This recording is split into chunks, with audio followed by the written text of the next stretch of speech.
Hey there, everybody. Ervin here again, bringing you the ultimate loadout for stealth in Helldivers 2. I made one of these a while ago that hasn't quite held up to the test of time. With so many balance changes and innovations we've been making in the playstyle, I figured it was about time I put out a new one. So we're going to be going over all of what I feel are the best options to take on difficulty 9 automatons, utilizing stealth and guerrilla warfare.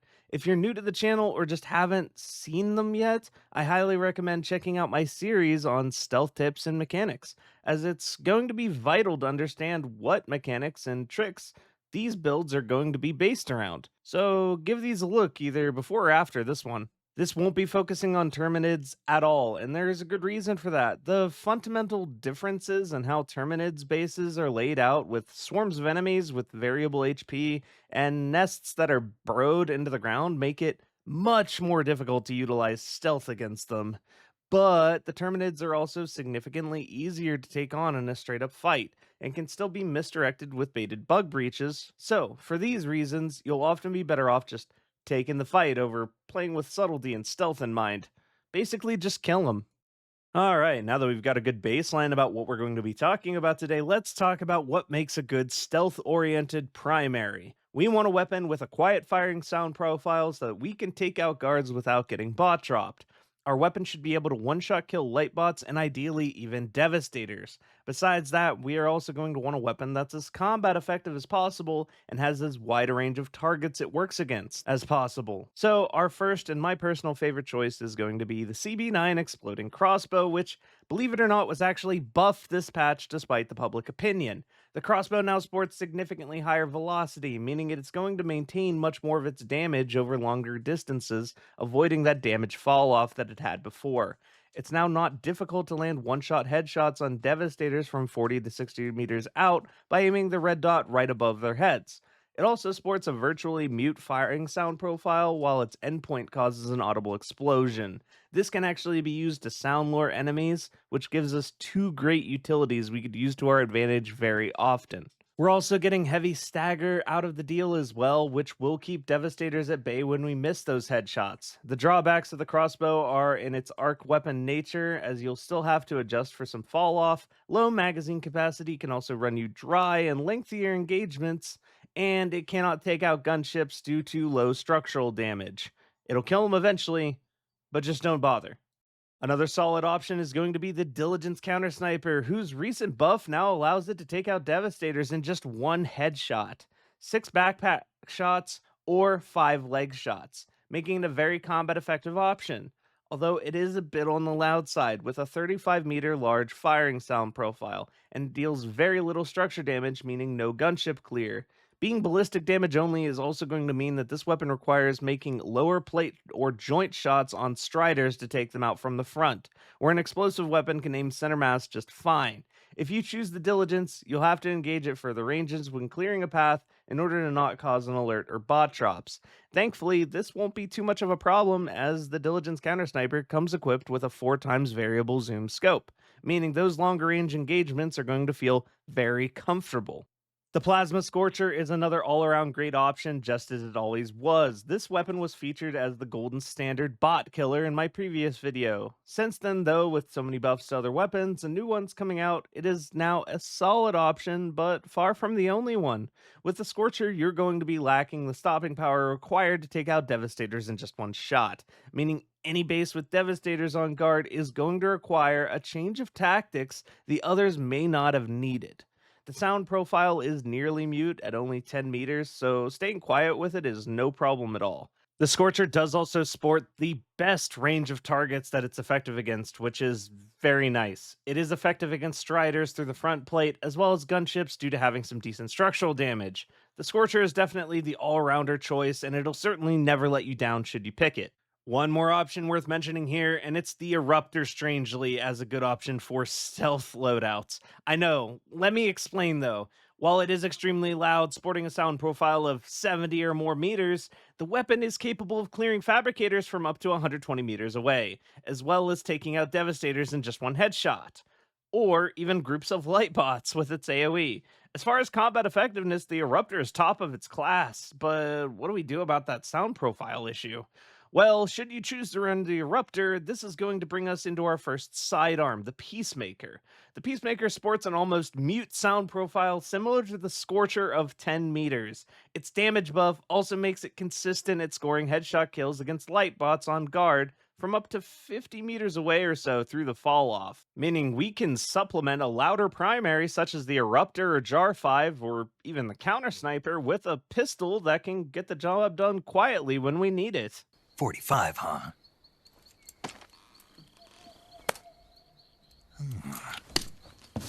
Incredible. Our second sidearm of choice here, should you not go with the Eruptor, it's going to be worth considering the grenade pistol. This weapon has a mute firing sound profile but causes an explosion audible to the enemy within 30 meters. This means it can sound lure enemies quite effectively. It also has the utility of closing fabricators and destroying striders from the front, something that is going to pair extremely well with the Diligence Counter Sniper. For armor, we want the Scout passive, except no substitutes. This passive allows us to ping the map for information on enemy locations we would otherwise not be aware of, as well as gives us a 30% reduction in our detection range. Detection range meaning both the visual range enemies can see us from, as well as the reduction to the amount of noise we make, meaning all our sound profiles are that much better, and we can sneak around that much more efficiently. Generally, you can expect to be spotted 30 meters away standing, 20 meters away while crouching, and 15 meters away while prone. These numbers are also impacted by modifiers such as nighttime and weather effects, reducing them even further, to the point enemies are virtually blind to you during a blizzard while prone. There are currently 3 armors in the game that have this passive, as well as one new one on the way with the Polar Patriots Warbond at the end of the week. They all vary in how much armor they have versus mobility, so pick the armor that you're the most comfortable in. You may have a preference towards armor, mobility, or even just aesthetic. Drip divers is important too. For our grenades choice, we want smoke grenades. Smoke grenades have limitless versatility in what they can do for a ghost diver. They are pieces of gear that we talk about extensively on my channel and demonstrated regularly. They're fantastic for covering objective equipment while you work on it, concealing hell bombs, breaking enemy pursuits, and avoiding incoming reinforcement lock-ons. If you want to learn more about these topics, there will be a link to these videos below. If smoke, however, just isn't your thing, and you really just want to have a contingency on hand for those hulks who get far too close, nothing wrong with choosing stun grenades instead. Now let's talk about your support weapon. Our support weapon needs to do 2 things for us. It needs to answer gunships, as stealth gameplay does not function against them with their Stalker AI able to lock onto our exact geological positions and steal our data. We also need a support weapon that can handle hulks should we find ourselves in a position that we have to deal with them. As an added bonus, it's also very convenient if our support weapon is able to destroy fabricators, especially if we are not operating with the Eruptor or grenade pistol. For this reason, my personal favorite, despite its cooldown nerf bringing it to a 15-second downtime, is the Autocannon. This weapon does everything we need it to, destroys gunships and hulks in just one shot, and can destroy fabricators. The downtime ends up not being too concerning for our playstyle, as the time we need this cannon's firepower are few and far between. Infinite ammo also means we can carelessly utilize this to destroy fabricators anytime it's convenient to do so. Just don't miss. It really hurts if you miss now. The spear, for the sake of future proofing, as it is set to have its lock-on fixed later this month, is a fantastic, in theory, weapon for our playstyle, able to destroy fabricators from any angle hundreds of meters away, as well as destroy gunships in just one hit. The spear is definitely not efficient for defeating hulks, however, as it very rarely will destroy them in just one missile. But taking a spear into a blitz mission to clear the entire map from high ground within minutes is definitely something that makes it worthy of your consideration.